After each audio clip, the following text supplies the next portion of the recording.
இப்படி பல திட்டங்கள் இருக்கின்றன. அதை நானே சொல்லிக் கொண்டிருந்தால் அது தற்பெருமையாக இருக்கும்.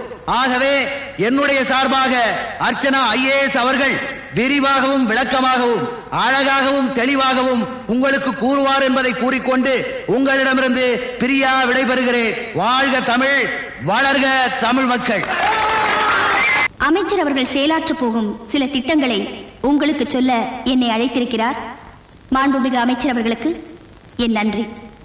இதுவரை அரசு திட்டங்களை நாட்டுக்கு அறிவித்த அமைச்சர் அவர்கள் இனிமேல் அவரது சொந்த உடைமைகளை நாட்டுக்கு அர்ப்பணிப்பதை பற்றி நான் கூறப்போகிறேன்.